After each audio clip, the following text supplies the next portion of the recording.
청년들에게 상처 주지 말라는 말로 제가 받아들였습니다. 저는 이렇게 한국 나와서 젊은 청년들을 만나면 가슴도 뛰고 답답함도 있고, 그다음에 사회적인 환경들 속에서 젊은이들에게 꼭 해줘야 할 말을 하지 못하는 우리 사회 구조가 참 안타깝고, 그렇다면 누가 이들에게 인생을 살면서 겪었던 실패담들을, 그래서 이것만 알면은 그런 실패 없이 다음 단계로 갈 수가 있는데 왜 이 말도 못하게 하는 구조가 되었을까 하는 그런 사회적인 현상들이 굉장히 마음이 아픕니다. 오늘 젊은이 여러분 같이 만났는데 좋은 마음에 하나님의 귀한 말씀들이 지배할 수 있기를 바랍니다. 야곱은 굉장히 욕심이 많은 사람이었습니다. 그래서 자기 욕심껏 돈도 모으고 가족도 형성을 했습니다. 그러나 그의 마음속에 항상 돌아갈 고향 하나를 두었습니다. 가나안 약속의 땅이었습니다. 그래서 거대한 돌을 짊어지고 대가족이 되어져서 홀로 떠났던 가족의 영적 대가족을 이끌고 가나안으로 돌아오는 과정 속에 세겜이라고 하는 이방 땅에 며칠 머무는 시간이 있었습니다. 세겜은 당대 그 지역에 문명과 문화가 굉장히 발달된 곳이었습니다. 문명과 문화가 발달되었다라고 하는 것의 상징적인 의미는 인간의 마음속에 죄를 부채질할 수 있는, 충동질할 수 있는 요소가 곳곳에 무방비 상태로 있다는 것입니다. 그래서 야곱이 세겜에 머물 때에 가족들에게 이야기합니다. 제발 밖에 안 나갔으면 좋겠다. 특별히 밤에 나가지 말아라. 특별히 사랑하는 딸 디나에게 너는 더더욱 조심해야 된다라고 했었습니다. 그러나 이 젊은이가 문명의 네온 사인을 보고 방의 책 앞에 엎드려 있는다는 것은 거의 불가능합니다. 자기 통제가 되지 않습니다. 문명의 이익이라고 하는 네온 사인을 보게 되어지면 흥분되어집니다. 또 그 낮은 베이스 음의 비트가 붕짝거리는 음악 소리 속에서 가슴 설레지 않는 젊은이도 없습니다. 어쩌면 지금으로 말하면은 그 낮은 그 잘 갖추어진 베이스 음이 가슴을, 심장을 두근거리게 하고 눈에는 휘황찬란한 네온 사인이 반짝거리는 거리가 세겜 땅이었습니다. 그 나이를 먹은 소녀 디나의 가슴 속에도 이 베이스 음과 찬란한 문명의 네온 사인은 그를 방에 가두어 두지를 못했고 아버지에게 순종하기에는 굉장히 반항적인 요소들이었습니다. 밖에를 나갔다가 휘족속 아들에게 그만 겁탈을 당하고 말았습니다.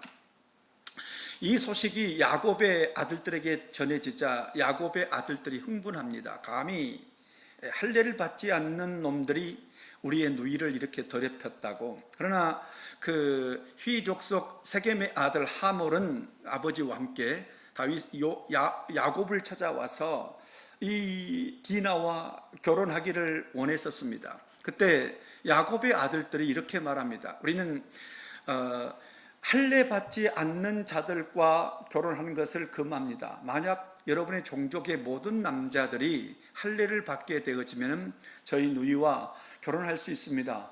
도대체 이 디나란 여인이 얼마나 예뻤는지 이 이야기에 그 휘족속 추장과 아들이 순종을 해서 모든 족속의 남자들이 할례를 받았습니다.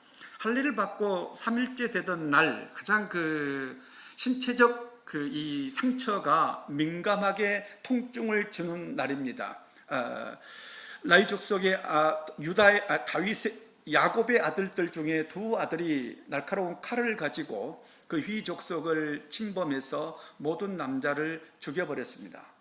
그리고는 이 사건을 계기로 이 세겜에 살아가는 이방 종족과 야곱 사이에는 긴장 관계가 형성이 되어졌습니다. 여러분, 창세기 12장에 하나님께서 믿음의 사람, 이제 구원의 역사를 세면서 아브라함을 불러서 한 약속이 너는 세상의 복의 근원이 되어라. 그런데 너를 저주하는 자는 내가 저주할 것이고 너를 축복하는 자를 내가 축복할 것이야. 여러분, 이 말이 무슨 말일까요? 우리는 이게 기독교인의 어떤 그 세상을 향한 무기처럼 사용할 때가 있는데, 이 말을 가장 쉽게 말하면 세상이 저주할 수 없을 정도로 살아라, 그 말입니다.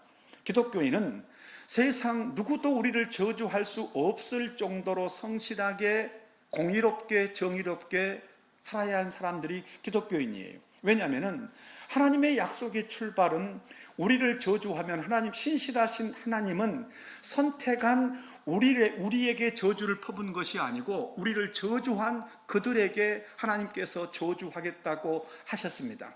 그런데 사랑의 하나님이 저주를 퍼붓게 되어지면 사랑의 사랑을 세상에 보여줄 수가 없는 것이에요. 그래서 하나님이 절대로 우리 때문에 누군가를 저주할 수 없도록 살라는 것이 교회입니다.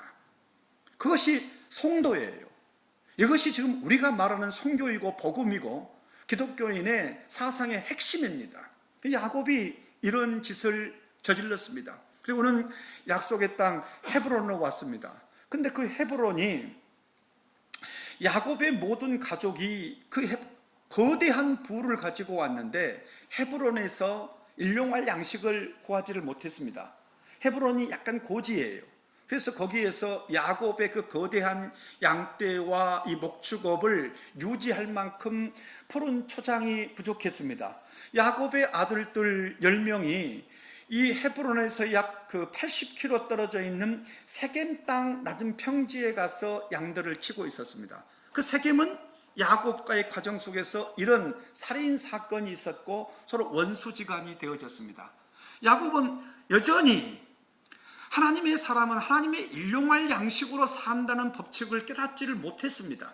이런 기록들을 성경에 기록해놓고 말씀으로 놔두고 복음의 배경 속에 배경 속에 깔아놓은 것은 우리는 세상의 일용할 양식으로 사는 존재가 아니라 하늘의 일용할 양식으로 사는 존재라는 것을 깨달으라는 것이었습니다.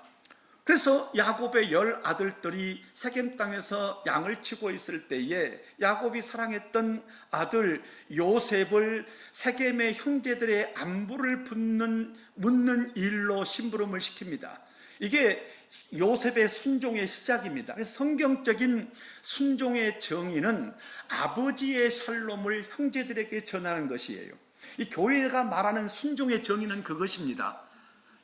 우리 기독교인들이 이 부분에 순종에 대한 명확한 정의를 가지고 있지 않기 때문에 순종 그러면은 내가 알고 있는 그 상식선에서 제가 오늘 우리 기도문 가운데 굉장히 내 마음속에 와닿는 기도문이 있었습니다.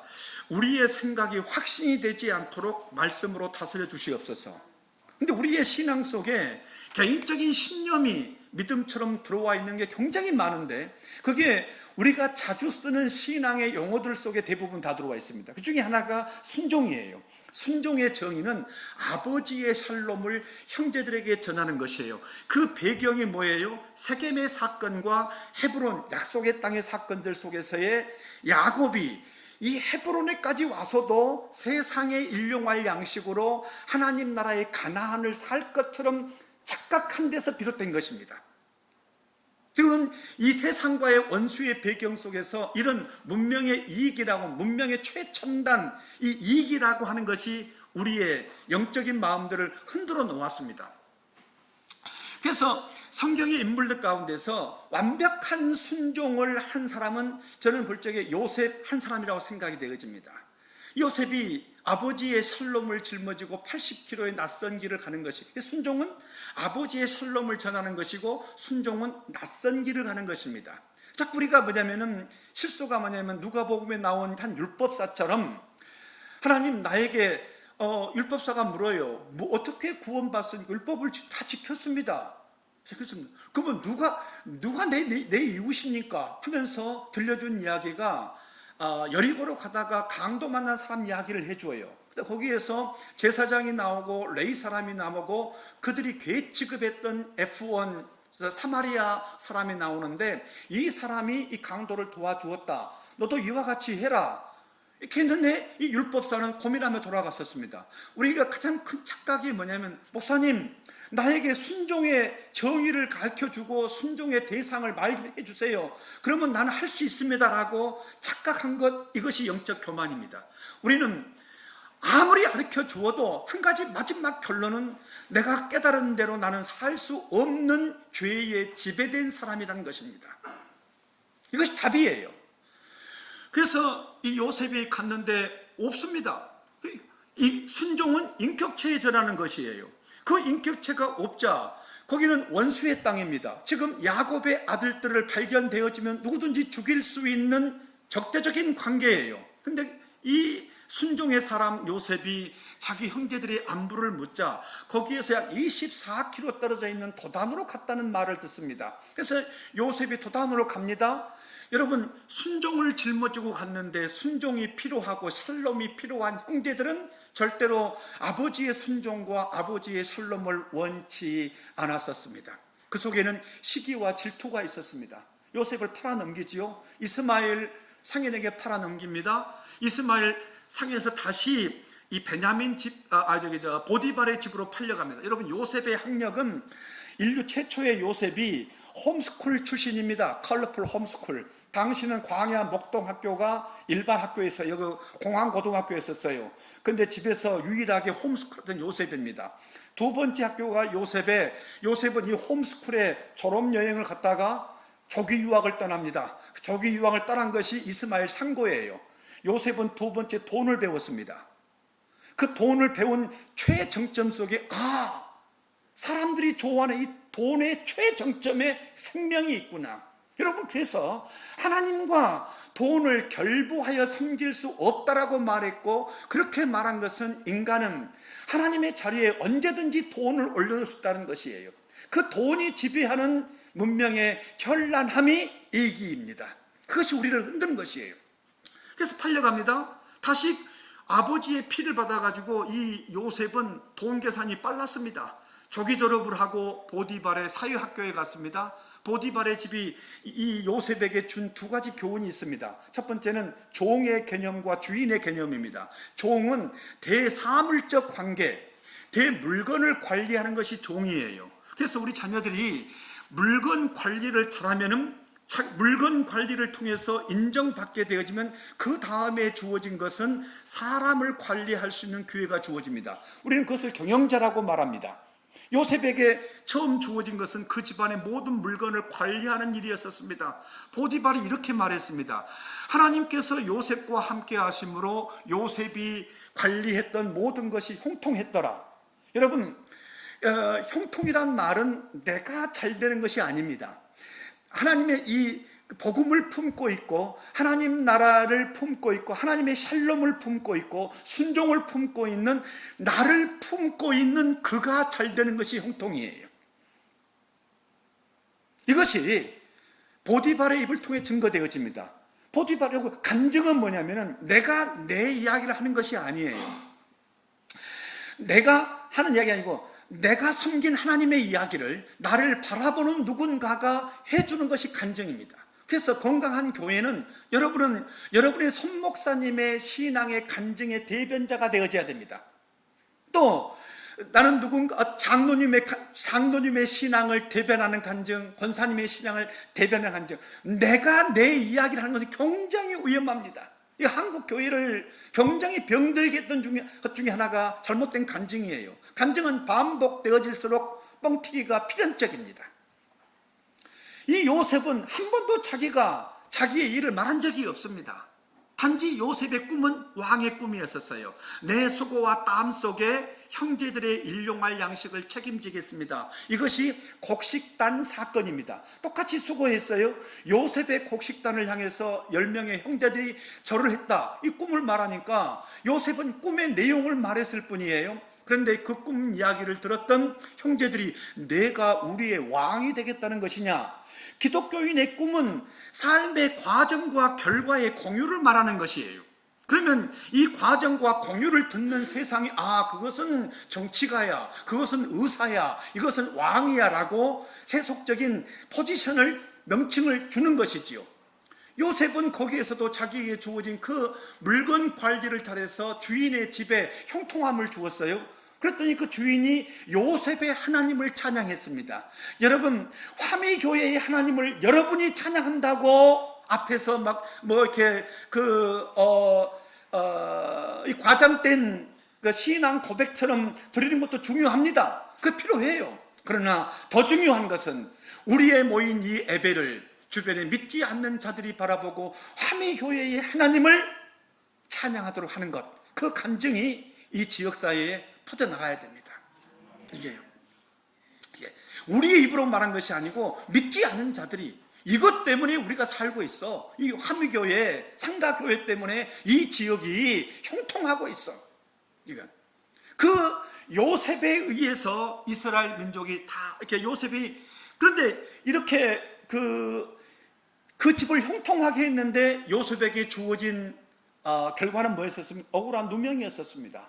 무슨 죄 누명이 뭡니까요? 포디발의 아내를 유혹했다는 것이죠. 소위 말하면 교장 선생님의 사모님을 유혹한 더러운 제목이 요셉에게 주어졌습니다. 여러분, 이 정도의 요셉이 자기 그 죄명에 대해서 알리바이를 설명할 능력이 없었을까요? 묘하게 성경에서 요셉은 이 보디발에게 어떤 변명도 하지를 않습니다. 왜 그랬을까요? 왜 그랬을까요? 요셉 정체성이 순종이에요. 순종의 정의가 뭐라겠습니까? 아버지의 샬롬을 전하는 것이에요.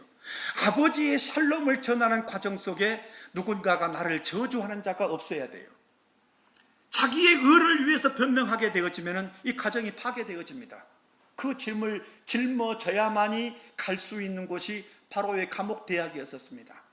그 바로의 감옥 대학에서 바로 요셉은 당대 최고의 권력자였던, 소위 말하면 가장 일상적인 뭐냐면 그 기호 식품에 대해서 알고 깨달으면서 왕을 섬길 수 있고 통치를 배우게 되어지고 7년 풍년이라는 풍년을 통해 7년의 소위 말하면 애굽의 풍년을 통해 가지고 7년 세계적인 가뭄 속에서 생명을 살리는 일로 그의 임무를 마감하게 되어지고, 그 임무 속에 포함되어진 것이 이렇게 문명의 이기 속에서 무너져 버리고 세상에 부로 살 수 없었던 야곱의 가족이 가나안의 기근 속에서 이 요셉의 일용할 양식을 통해서 생명을 부지하게 되어지고, 그 70명의 가족이 200년이란 세월, 그 400년의 노예 생활, 암흑기 같은 시간이었었습니다. 도무지 하나님이 침묵한 것처럼 보였었어요.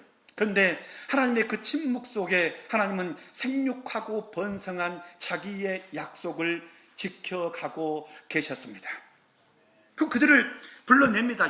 모세를 통해서. 그리고는 가나안을 정복하러 들어갔는데, 가나안에서 이스라엘 민족이 패망한 게 뭐냐면 전쟁에 패한 것이 아니었었습니다. 소위 말하면 신체적 능력에 소위 말하면 겨루어서 패한 것이 아니고, 보이지도 않고 힘도 없는 것 같고 전혀 우리를 공격하지 않았던 문명의 이기란 곳에 속수무책으로 무너져 버렸습니다.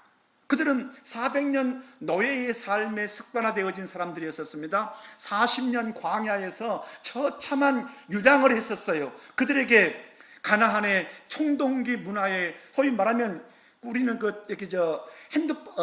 다이얼 돌리는 전화를 쓰고 있었는데, 가나안 들어가면 최신식 스마트폰 애플 13 프로가 나오고 카메라 5개짜리가 빙빙빙 돌아간단 말이에요. 여기에서 눈이 희둥그레지면서 하나님의 복음을 가지고 이것을 점령하지를 못했습니다.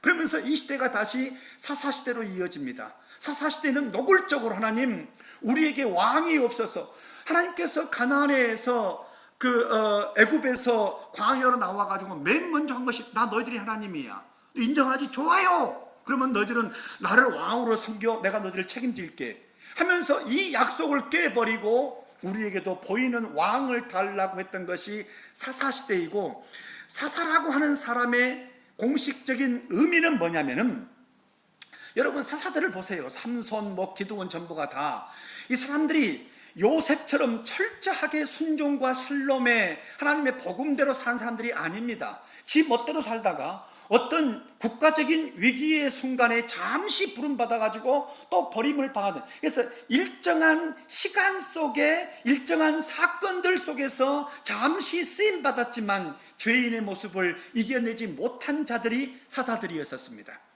그래서 이 시기의 과정과 다시 이스라엘이 소위 말하면 이제는 예수 그리스도의 왕국으로 이어지는 과정 속에 왕이란 제도가 성경에 들어오기 시작합니다. 그 사람이 사울이에요. 사울은 소위 말하면 이런 백성들의 여론을 뒤집어 엎고 스스로 여론전을 펼쳐가지고 소위 말하면 자기가 왕이 되어진 사람이에요. 그러나 그도 기름 부었기 때문에 그에게 명령한 것은 순종을 시험하는 명령이었습니다.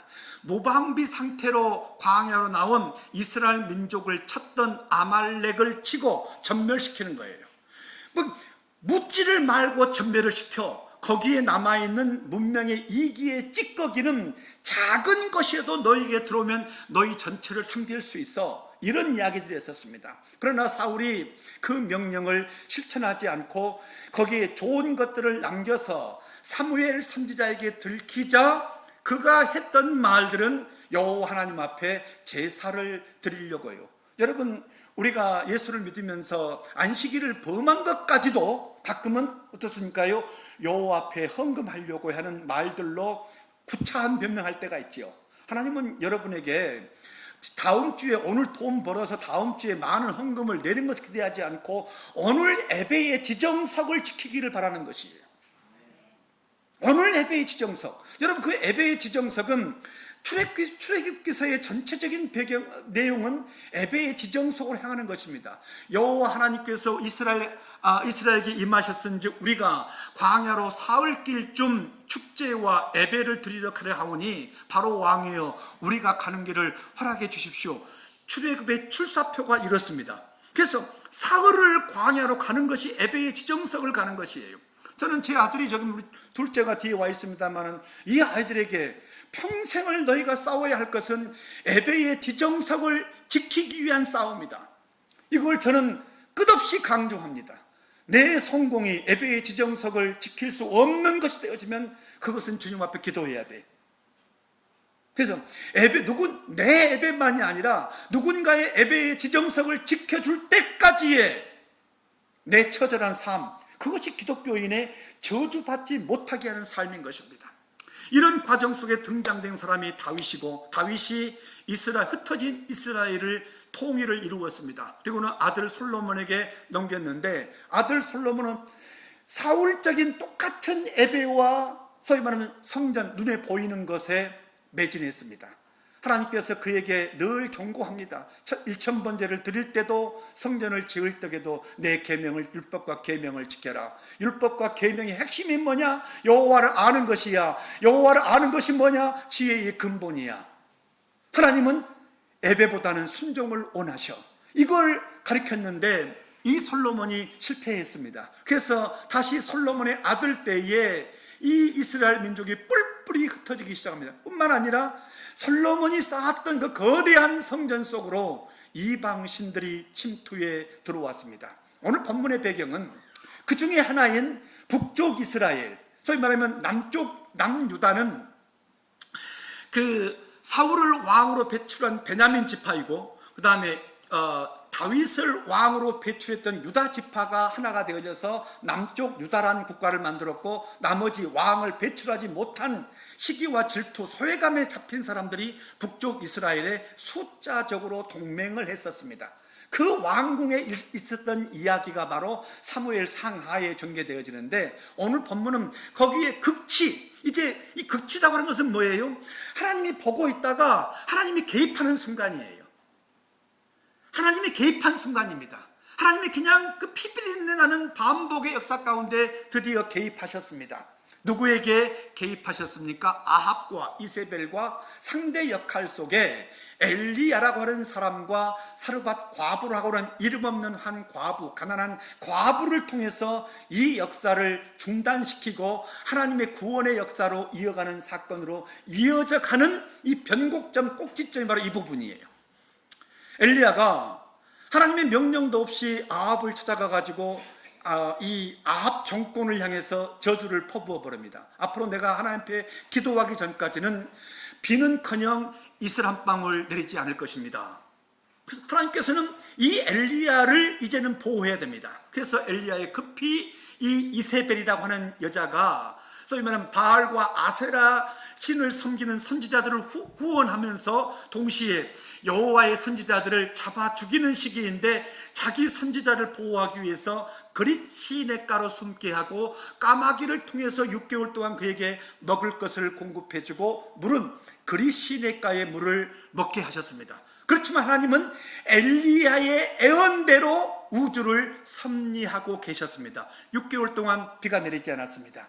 그릿시냇가가 말랐습니다. 하나님은 다시 엘리야에게 임해서 사르밧이란 시돈 땅, 이세벨의 고향 바알과 아세라의 원상지인 그곳에 가면 사르밧 성에 한 과부가 있는데 거기에 가서 살도록 명령합니다.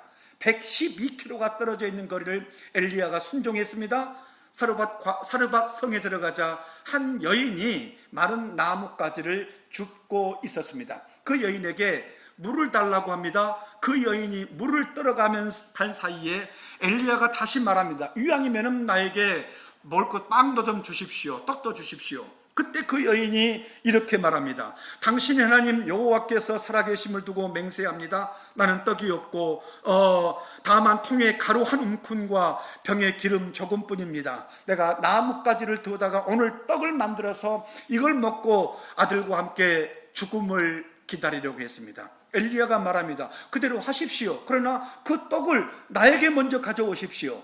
하나님께서는 분명히 엘리야에게 이곳으로 가라 명령하시면서 내가 그 여인에게 성령으로 역사했다. 그러나 이곳에 왔을 때에 엘리야에게 이 여인이라는 말은 없습니다. 그 여인에 감동되어도 이 사람이 하나님의 선지자란 말도 없습니다. 근데 이 여인은 어떻게 이 엘리야가 이 시돈 서르밧 바알과 아세라 신을 섬기는 이세벨의 어쩌면 동기이고 친구였던 이 여인이 이 엘리야가 살아계신 하나님의 선지자인 것을 알았을까요? 이렇게 엘리야가 아합에게 말할 적에 아합을 통해서 이 엘리야를 잡아 죽이는 엘리야가 현상 수배범이 되어져서 전국에 수배되어졌습니다. 이 현상 수배범을 보고 이 여인은 그 하나님이 살아계신 하나님인 것을 알게 되었다는 것. 여러분, 고난을 통해서 하나님을 만날 수 있는 여러분의 영성 되기를 간절히 바랍니다. 핍박을 통해서 내가 바랬던 그 복의 모습이 아닌 전혀 다른 이 요셉이 보디발의 집으로 팔려가는 과정을 통해서, 그 요셉이 형통함을 통해서, 요셉이 감옥을 통해서 하나님의 뜻을 이루었던 것들처럼 우리의 삶 속에는 내가 바라는 문명의 이기 속에서 하나님의 뜻을 찾으려고 하면은 잘못 착각할 수가 있습니다. 그걸 하나님 만난 것이에요. 그래서 엘리야가 이 집에 3년 동안 머물러 있습니다. 그 3년의 과정 동안에 하나님께서 3년을 머물게 하실 바라면 3년치를 주든지 1년치를 주든지 월별로 주든지 해야 되는데 매일같이 일용할 양식을 주었습니다. 그래서 우리의 기도가 오늘날 우리에게 일용할 양식을 주옵시고예요. 여러분, 우리의 기도는 뭡니까요? 일용할 양식을 거절합니다. 일용할 양식은 저주예요. 일용할 양식은 하나님의 은혜가 아닌 것으로 착각을 하고 있습니다. 그러면서 나에게 한 달치를 주고 1년치를 주고, 그러면서 우리가 내 거룩의 능력이 1년치를 주면 그 1년치를 일용할 양식으로 관리하면서 살 수 있는 능력을 가진 존재로 착각한 것이 우리 안에 들어와 있는 문명의 이기가 주어진 복의 개념입니다. 그런 과정 속에서 이 사르밧 과부의 아들이 시름시름 앓다가 죽었습니다. 그 여인이 엘리야에게 두 번째 신앙 고백을 합니다. 하나님의 사람이여, 당신이 나와 더불어 무슨 상관이 있기로 내 죄를 생각나게 하고 내 아들을 죽게 하십니까? 무슨 말이에요? 이제 엘리야는 지금 이 여인의 집에서 소위 말하는 사르밧 교회를 개척한 것이에요. 그 교회의 성도는 이 과부 한 명이 있었습니다. 당시 선지자들은 교회 개척과 신학교를 동시에 운영했는데 이건 사르밧 신학교예요. 그 신학교의 총장은 엘리야이고 교수도 엘리야이고 학생은 이 과부 한 명이었었습니다. 그를 놔두고 하나님에 대해서 교육합니다. 가르칩니다. 그 가르치고 교육을 하나님을 알아가면서 이 여인이 깨달은 것은 내 안에 죄가 있었구나. 하나님에게 불순종이 있었구나. 이 죄의 싹슨 사망이구나. 나는 이 사망의 죄값을 치를 능력이 없는 존재이구나. 그런데 왜 하나님은 이 내 사랑하는 아들을 죽여야 하는 것인가 하면서 복음의 핵심, 하나님께서 그의 독생자를 세상에 보내야만 되는 이 문제를 깨달은 것이에요.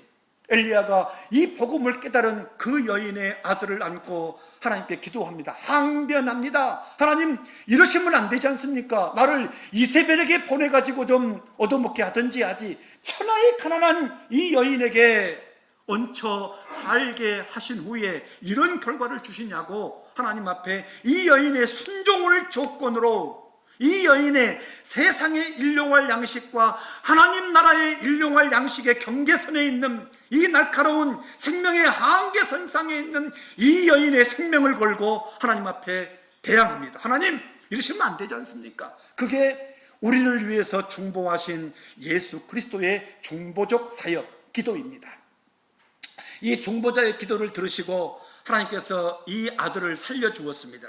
그때 그 여인이 이렇게 세 번째 고백을 합니다. 내가 이제야 당신은 하나님의 사람이시오, 당신의 입에 있는 여호와의 말씀이 진실인 줄 압니다. 이 말이 뭐냐면, 날마다 내일 먹을 것이 없는 오늘 마지막 빵을 만들어서 엘리야에게 주는데 뻔뻔하게 잘 먹어요. 뻔뻔하게 먹습니다. 미안한 마음도 없어요. 그걸 보면서 도대체 이 인간은 뭐야? 그거는 자꾸 생소한 하나님 나라의 이야기를 교육합니다. 이 여인의 마음속에 갈등이 있어요. 그 갈등 속에 자기의 죄를 기억나게 했고, 죄의 싹슨 사망인데 왜 죄 지은 나에게 묻지 않고 그의 아들에게 물었는지에 대해서 이 여인이 궁금했단 말입니다. 그 궁금증이 이 부활을 보고서야 드디어 이제 이 여인의 마음속에 내가 이 세상에 이 떡으로 사는 것이 아니고 하늘의 만나, 하늘의 떡, 그의 살과 피로 사는 것이구나 라고 예수 그리스도의 살과 피로 사는 성만찬의 고백을 엘리야 앞에 하게 되어진 것입니다. 그러자 하나님께서 신학교 이 강의 종강을 선언합니다.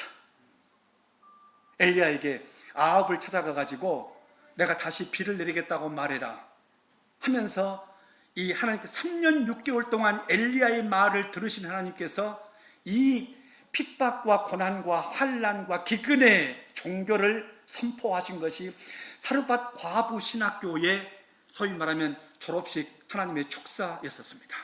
엘리야가 아합을 찾아가 가지고 북쪽 이스라엘 모든 백성을 갈멜산으로 부르고 바알과 아세라 선지자 850명을 불러 가지고 850대 1로 맞짱을 뜹니다. 숫자가 많은 너희가 먼저 해. 제단을 쌓고 소를 잡아 가지고 올려놓고 그들의 바알에게 자학적인 신앙 고백을 하면서 불을 내리라고 말합니다. 응답이 없습니다. 엘리야가 조롱하지요. 너희 하나님 신방 갔나 보다. 너희 하나님 오늘 개천절 10월 3일 연휴 끼어가지고 놀러 갔나 보다. 크게 불러라. 결국은 때가 돼 자기 하나님 앞에 혼자서 부릅니다. 850명 앞에서 하나님, 이들에게 살아계신 여호와 하나님의 모습을 보여주십시오. 하나님이 엘리야의 기도를 들으시고 불을 내리셔서 물로 적신 엘리야의 제단 고래 찰랑찰랑 찼던 그 모든 물을 다 태웠습니다. 이어서 3년 6개월 만에 비를 내렸습니다. 여러분, 이 사건을 통해서 성경을 좀 자세히 봐보십시오. 한 사람도 회개로 이어진 고백이 없었습니다. 아합도, 이세벨도, 북쪽 이스라엘도. 그래, 여호와가 살아계신 하나님이네. 여기서 끝났습니다. 이 모습을 보고 엘리야가 너무 절망적이었습니다. 하나님, 차라리 나를 죽여주십시오. 저 이세벨이 죽이기 전에 내가 당신의 손에 죽고 싶습니다. 하나님께서 그 엘리야를 위로해 주십니다. 천사를 통해서 힘을 얻게 해서 주야로 40일을 걸어서 호렙산에 이른 다음에 세미한 음성으로 엘리야에게 들려줍니다. 엘리야야, 내 인생 남아있을 동안에 3가지 일을 해라. 아사엘에게 기름을 부어가지고 아람, 시리아를 변혁을 시키고 내가 그렇게 하려고 했던 아합과 이세벨 내 힘으로는 안 돼. 그의 사령했던 에후에게 기름을 부어서 변혁과 혁명을 이루어라. 그 다음에 이 일을 위해서는 영적인 제자가 필수야. 엘리사를 제자를 삼아서 이 일을 이어가라. 세 가지를 줍니다. 그때까지 엘리야는 3년 6개월의 비밀이 무엇인지를 잘 몰랐습니다. 우리도 마찬가지죠. 우리는 엘리야 할 적에 갈멜산에 불을 내리신 그 하나님의 능력을 알지만은 아니었었습니다. 3년 6개월의 가뭄도 이 가뭄을 내린 이유가 사르밧 과부 이 여인에게 세상의 일용할 양식이 아닌 하늘의 일용할 양식으로 말미암아 산다는 것을 깨닫게 해주기 위한 하나님의 우주적인 계획이고 섭리였었습니다. 여러분, 이 구원의 계획이 여러분이 예수를 믿으면서 한 번쯤은 여러분의 마음속에 내가 뭐 하미교회를 위해서 하나님이 나를 불러준 것이 아니고 내가 여기 이 교회에 없으면 손 목사님이 뭐 이렇게 나에게 이렇게 힘을 잃고 그래서 손 목사님에게 힘을 주려고 부른 것이 아니고 하나님이 이 교회를 세우시고 이 등천동에 이 작은 교회를 세우시고 그다음에 이 서울시를 움직이시고 오늘 그 역사 그 과정 속에 태국의 정도의 성도 사람을 만나게 하셨던 그 모든 이유 중에 하나가 뭐냐면 나 한 사람이 세상의 일용할 양식이 아닌 하늘나라의 일용할 양식으로 말미암아 살 것이니라. 그의 살과 피로 말미암아 산다는 이 신앙 부활의 고백을 여러분에게 하기 위함이었다는 것이에요. 모든 인간의 구원 속에는 이 우주적인 하나님의 섭리가 있다는 것이 사르밧 과부 이 여인의 모습을 통해서 우리에게 주어진 구원의 은혜입니다. 이 여인 한 분만이 아니에요. 여러분 모두가 전부 다 이 은혜를 받고 있는 것이에요. 이 은혜를요. 그런데 그 은혜를 방해하는 것이 뭔지 아십니까? 문명의 이기입니다. 선교는 교회 개척입니다. 교회 개척을 했는데 두 번째 만나는 벽이 무지의 벽이었었습니다. 여러분도 예수를 감정적으로 믿으려고 그러지요. 감정적으로. 예수는 지정의에서 의지적인 결단이 먼저입니다. 그 다음에는 뭐예요? 두 번째는 알아야 돼요. 지식적으로 알아야 됩니다. 그 하나님을 아는 것이 믿음이에요. 그런 다음에 그 하나님을 아는 지식 속에서 감정적으로 깊이 있게 겉이 익은 것이 아니라 저 속에서도 익어 올라오는 감정 터지는 것이죠. 근데 우리는 감정 먼저 그 다음에 주님을 깨달으려고 해요. 깨달은 다음에 의지를 천만의 말씀입니다. 의지가 먼저입니다. 감정이 맨 마지막이에요. 이거 그래서 교육이 필요합니다.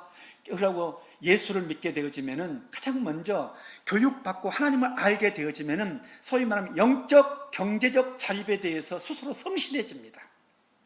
예수를 믿으면 가장 큰 특징이 성실해져요. 부지런해집니다. 그래서 내 수고와 땀의 과정 속에 생명을 품어요. 내 수고와 땀의 과정으로 홀로 살지 않겠다는 것이 왕의 꿈이고 요셉의 꿈인 것처럼 예수를 믿게 되어지면은 게으른 삶이 부지런해집니다. 그거는 뭐 부지런하지 않았는데도 떨어지겠다. 이건 잘못된 예수를 믿는 것이에요.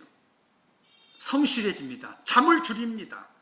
그 다음에 불필요한 소비를 줄입니다. 우리는 선교를 하자면서도 내가 하고 싶은 소비를 다 하려고 그래요. 다 하려고. 그래서 뭐냐면 항상 나머지를 주려고 해요. 쓰다가 남는 것, 쓰다가 내가 지겨운 것들. 아닙니다. 선교는 그것이 아니에요. 내 수고와 땀의 핵심 속에 나를 위해 살았는데 생명을 위한 삶을 품고 살아가는 것. 그래서 경제적인 분야 속에서 더욱더 성실해집니다. 그러나 경제적으로 내 땀의 수고의 결과에 있어서 잉여 시간과 잉여 에너지가 나타나게 되어지면 인간은 100% 흔들리기 시작합니다. 여러분 믿음이 흔들린 이유가 뭡니까? 한국 교회에 지금 젊은이가 떠난 이유가 뭐예요? 세상에 네온사인이 더 좋아요. 네온사인이. 세상에 북적거리는 베이스 비트 음이 훨씬 더 흥분되어집니다. 교회의 설교보다도. 그걸 따라가는 것이죠. 이게 뭐예요? 문명의 이기. 그 문명의 이기는 공교롭게도 내 수고와 땀의 과정 속에 있는 것이 아니고 그 땀의 결과, 잉여 시간과 잉여 에너지. 제가 우리 소수민족들은 예를 들면 5시간 일을 해야 2끼를 먹었는데, 문명과 이 복음의 영향력으로 3시간 일하고도 3끼를 먹고 남는 환경이 발생을 했어요. 100% 타락했습니다. 무엇 때문에 타락했을까요? 5시간 일하고 2끼를 먹어야 되는데 3시간 일하고 2시간 남는 이 시간을 관리를 못하면서 이 시간에 무너졌었습니다.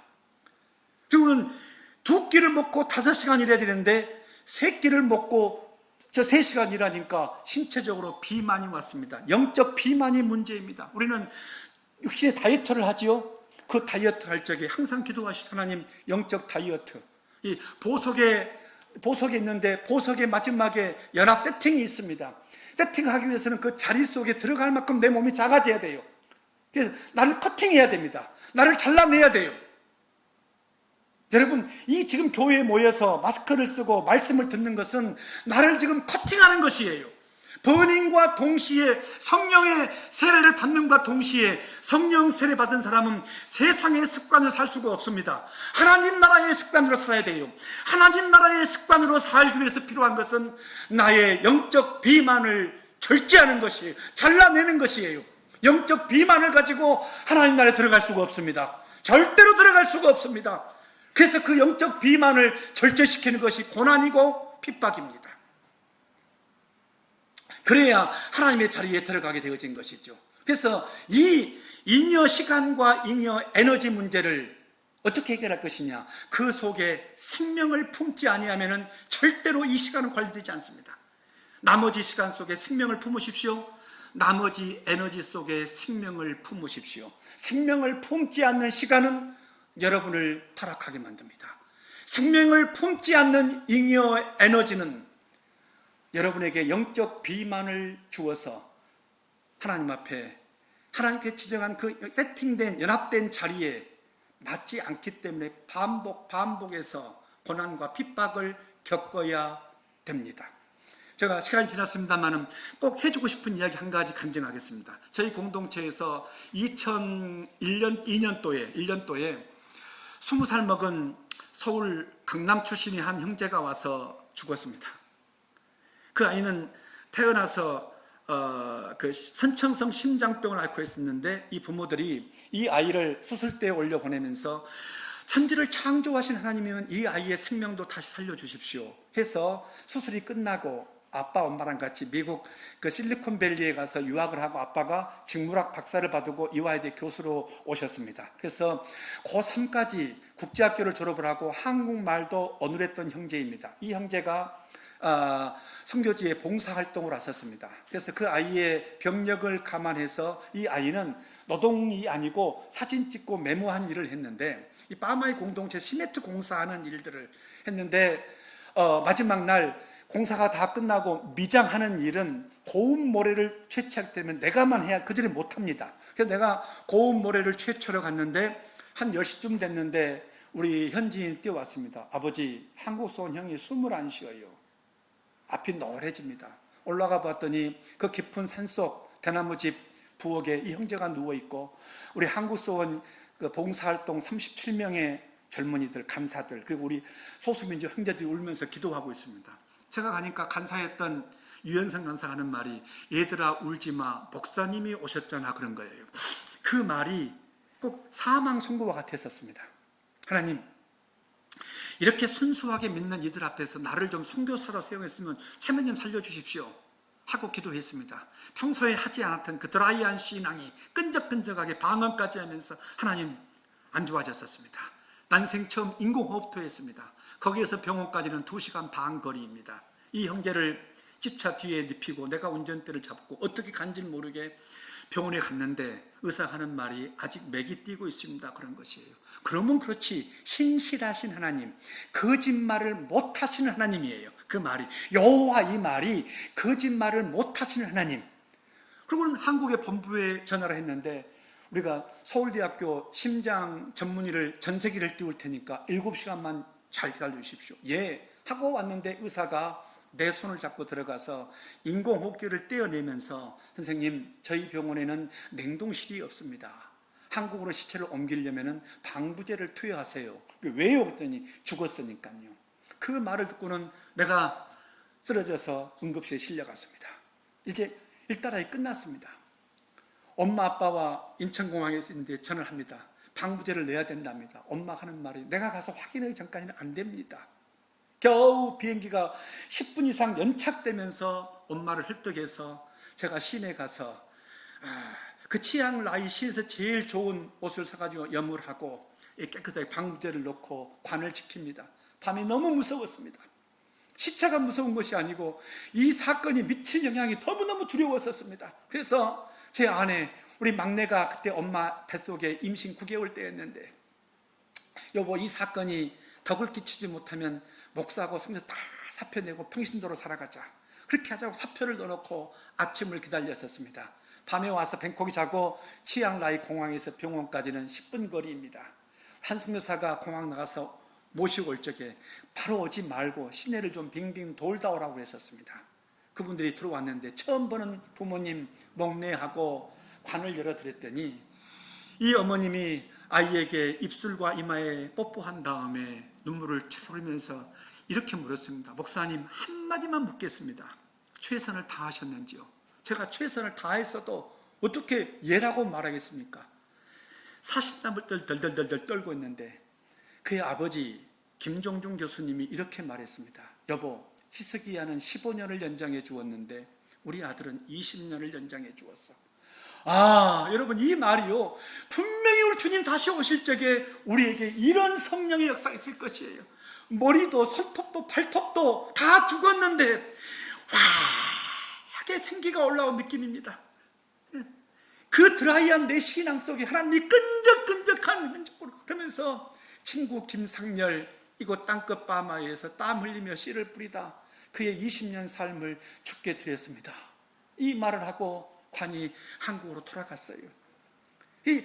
그날 일정 2주 가운데 중간쯤이었는데 아이들에게 중간 일정을 중단하고 돌아가자 했더니 얘들이 가지 말자고 그런 거예요. 그 한국 아이들이. 왜 그랬더니 어젯밤에 이상했어요. 다 끝나고 그때 고3들이 6명이 왔었는데 하는 말이, 이 애들이 오늘 밤 우리는 좀 인생을 논할 테니까 밤에 10시 취침 시간을 좀 자유를 주세요. 그들이 부엌 앞에서 새벽 2시까지 이런저런 이야기하다가 잠을 잤는데 남자 숙소위원 이 상렬이가 갑자기 누워서 내 손발을 허우적거리는 거예요. 하나님, 누군가에게 나 다음에 갈게요. 나 좀 이따 갈게요. 그래서 옆에 있는 중학교 2학년짜리 동생이 주먹으로 치면서 무슨 말 하냐고, 우리가 시멘트 공사 다 끝나고 내일은 바베큐 파티하고 가는 날인데 뭘 더 하자는 말이냐고 주먹으로 쳤다는 것이에요. 그러면서 여기저기에서 우리가 모래 채취할 때 내는데 주저앉았어요. 걸어 올라올 때도 카메라 들고 몇 번 앉았어요. 별의별 이야기를 다 하는 것이에요. 그리고는 그 어머님이 들려준 이야기가 바로 그거였었습니다. 입술도 파래지고 손톱이 파래지는 이 아이를 안고 하나님 살아계신다면 내 아들의 생명을 다시 뛰게 해주세요. 그래서 그 다시 뛴 소설 이후의 아들을 세문안교에 나가가지고 유아세례 받고 유학 갔다가 17년을 살고 20년을 살게 되어졌는데 17살 때부터 또 갑자기 조금씩 쓰러지고 그런 일이 반복되어져서 그런가 보다 했는데 주변의 사람들이 이복의 자네의 아들 사고사가 아니고 재수명 다 하고 죽었네, 이 말을 들었지만 인천서 방콕에 오는 비행기에는 하나님 나에게 말씀으로 말씀해 주십시오. 그때 히스기야의 사건이 들어오면서 이 아버지를 통해서 나에게 부활의 메시지를 전해 주었습니다. 히스기야는 15년을 연장해 주었는데 우리 아들은 20년을 연장해 주었어. 여러분, 그때까지 저는 있잖아요, 뭔가를 해보기 위해서 살았었습니다. 뭔가 업적을 남기기 위해서. 그 아이가 나에게 보여준 것은 다 필요 없다. 오늘 이 시간이 종말이야. 이 시간 너의 생명을 부르면 너 뭐 할 거야? 하면서 이야기를 들으니까 그날 아침에 내가 고운 모래가 필요하다는 말을 듣고 어제 모아놓은 자갈 중에서 작은 모래를 주워왔다가 그대로 주저앉은 것이에요. 그래서 간사가 데려와서 약을 먹이면 좋아한다 했는데 안 좋아지게 나를 부른 것입니다. 여러분, 마지막 이 아이가 손을 꼭 쥐었는데 펴보니까 펴지 못한 모래 몇 개씩이 들어있었습니다. 이 아이는 알았구나. 자기 인생의 마지막 순간을 천사가 자기를 데려온 것을 알았기 때문에 조금만 더 있다 가겠다고 자기 친구들에게 새벽 2시 반까지 이슬을 맞으면서 이 세상에 하고 싶은 이야기를 다 했을 것입니다. 그래도 가지 않는 그 천사 앞에서 새벽 이슬 예배가 부슬부슬 내리는데 6시에 새벽 예배를 드리는데 아무도 안 나왔어요. 그래서 우리 아이들만, 현지인만 예배를 드리는데 이 아이가 참 아름다워라 그 노래를 부르는데 문을 열고 들어와요. 근데 그 모습이 제가 지금 여러분 보는 모습이 아니었었습니다. 분명히 살아있는 모습인데 사람도 아니에요. 근데 이것을 나만 그런 것이 아니고 그날 아침 밥을 먹을 적에 우리 아이들이 아버지 오늘 저 한국에서 온 형이 이상했었어요. 천사 같았어요. 뭐 귀신 같았어요. 만져봤는데 안 만져봤어요. 별의별 손을 다한 것이죠. 그리고 시편 8편 여호와 우리 주여 주의 손가락으로 어찌 아름다운지요. 이 성경을 마지막 보고 그 찬송을 부르고 그곳에서 하나님을 배웠었습니다. 그러면서 내가 그 아이를 통해서 배운 거, 하나님 내 잉여 시간 속에 생명 있게 해주십시오. 내 잉여 에너지 속에 마지막 생명 있게 해주십시오. 아, 주께서 말한 종말론적인 신앙이 이것이구나. 주께서 말한 종말론적인 신앙이라는 것은 문명의 이기, 잉여 시간과 잉여 에너지 속에 하나님의 종말을 품는 것입니다. 하나님의 종말을 품는다는 것은 거기에 생명을 품는다는 것입니다. 이것이 선교이고 이것이 전도이고 이것이 교회 존재의 목적입니다. 사랑하는 우리 교회에 이 은혜가 충만하기를 바랍니다. 기도하겠습니다. 하나님 감사합니다. 오늘 저희들 만남 속에 은혜 베풀어 주셔서 감사합니다. 예수 그리스도의 이름으로 기도했습니다. 아멘.